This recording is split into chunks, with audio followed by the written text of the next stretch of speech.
Hello guys, it's me Suraj Sapkota. यो च्यानलको ह्यान्डलर हैन। म चाहिँ आज चाहिँ अलिकति ढिलै भयो। मैले चाहिँ भनेको थिएँ मेरो भ्लग आउँछ भनेर है, तर आउन त सक्यो, आउन त आउँछ है। तर यो मेरो हुन्छ नि आज कन्डिसन, मेरो मम्मीलाई हस्पिटल लग्नु पर्यो है।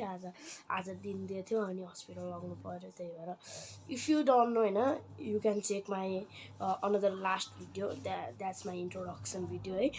अनि आज चाहिँ मलाई अब हस्पिटल जानु परेकोले हेर्न सक्नुहुन्छ।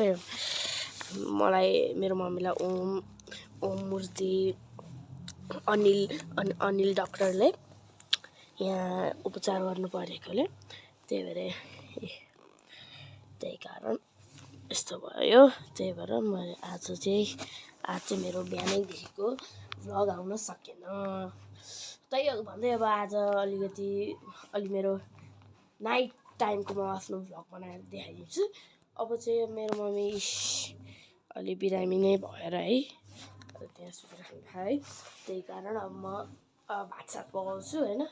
अलिकति अब त्यही पकाउनु पर्यो है। अब यो तातो पानी तातिएछ, अब तातो पानी दिन्छु मम्मीलाई।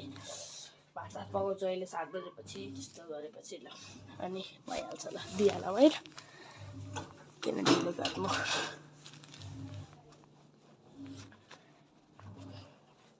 तातो मात्र हो है मम्मी?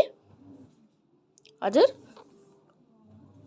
ल, ओन्ली हट वाटर।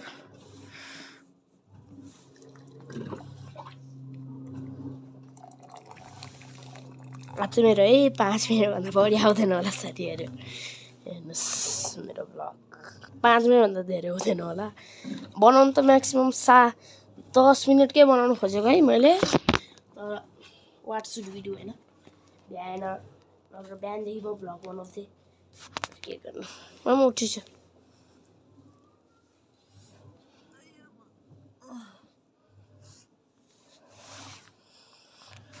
हुन्छ नि बिपी यहाँ बढेर घट्ने त्यस्तो हुन थाल्यो क्या। त्यही भएर अनि धेरै नै गाह्रो भएपछि लगेको है।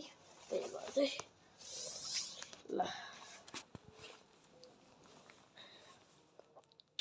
यो चाहिँ मेरो आजको आउटफिट है। अहिले अनि मेरो औँला जस्तो भयो के गर्नु औँलाले? बसाल अर्कोले पखाल्यो र उपाएर पकाउने।